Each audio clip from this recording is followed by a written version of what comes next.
Hello നമസ്കാരം, welcome to ഇച്ചാസ് creations. കുട്ടികൾക്ക് പെട്ടെന്നൊരു വോമിറ്റിംഗ് വന്നാൽ ഏതൊരു മാതാപിതാക്കളും ഒന്ന് പരിഭ്രമിക്കും. അത് സ്വാഭാവികമാണ്. എന്നാൽ മിക്കപ്പോഴും ഇത് വീട്ടിൽ തന്നെ ശരിയാക്കുന്ന ഒരു ചെറിയ ഇൻഫെക്ഷൻ മാത്രമായിരിക്കും. ഇന്നത്തെ വീഡിയോയിൽ കുട്ടികൾക്ക് വോമിറ്റിംഗ് ഉണ്ടാകുമ്പോൾ വീട്ടിൽ നമ്മൾ ആദ്യം ചെയ്യേണ്ട കാര്യങ്ങൾ എന്തൊക്കെയാണെന്നും എപ്പോഴാണ് ഒരു ഡോക്ടറെ നിർബന്ധമായും കാണേണ്ടതെന്നും നമുക്ക് നോക്കാം. കുട്ടി വോമിറ്റിംഗ് ചെയ്ത് കഴിഞ്ഞാലുടൻ ആഹാരമോ വെള്ളമോ ബലമായി കൊടുക്കാൻ ശ്രമിക്കരുത്. ഇത് വീണ്ടും വോമിറ്റിംഗ് ഉണ്ടാക്കാൻ കാരണമാകും. പകരം ഈ കാര്യങ്ങൾ ശ്രദ്ധിക്കുക. വയറിന് വിശ്രമം നൽകണം. വോമിറ്റിംഗ് കഴിഞ്ഞു ഒരു 30 മിനിറ്റ് മുതൽ 1 മണിക്കൂർ വരെ കുട്ടികൾക്ക് ഒന്നും നൽകാതെ വയറിന് വിശ്രമം നൽകുക.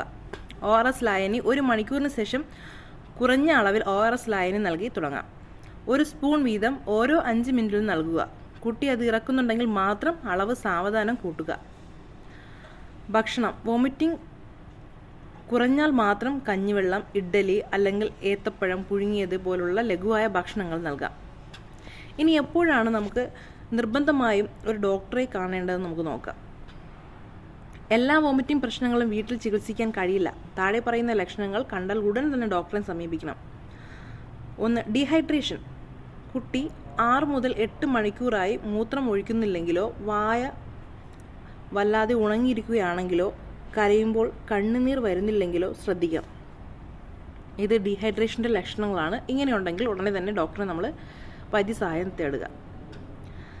വോമിറ്റിങ്ങിൻ്റെ നിറം പച്ച നിറത്തിലോ അല്ലെങ്കിൽ രക്തം കലർന്ന നിറത്തിലോ ആണ് കുട്ടി വോമിറ്റ് ചെയ്യുന്നതെങ്കിൽ ഒട്ടും വൈകരുത്. ഇതും ഒരു റെഡ് ഫ്ലാഗ് ആണ്. അമിതമായ ക്ഷീണം. കുട്ടിക്ക് എഴുന്നേൽക്കാൻ വയ്യാത്തത്ര ക്ഷീണമോ അമിതമായ ഉറക്കമോ ഉണ്ടെങ്കിൽ അത് നമ്മൾ വീട്ടിൽ വെച്ചുകൊണ്ടിരിക്കരുത്. പെട്ടെന്ന് തന്നെ ഡോക്ടറെ കാണിക്കാം. കഠിനമായ വയറുവേദന. സാധാരണ വോമിറ്റിംഗ് എന്നതിലുപരിയായി കുട്ടി വയറുവേദന കൊണ്ട് പുളയുകയാണെങ്കിൽ അത് അത്യാവശ്യമായിട്ടും അതും ഹോസ്പിറ്റലിൽ കാണിക്കണം. പിന്നെ കൂടാതെ നിൽക്കാത്ത പനി. വോമിറ്റിങ്ങിനോടൊപ്പം തന്നെ കഠിനമായ പനിയുണ്ടെങ്കിലും ഇമ്മീഡിയറ്റ് ആയിട്ട് ഡോക്ടറുടെ ഹെൽപ്പ് തേടേണ്ടതാണ്.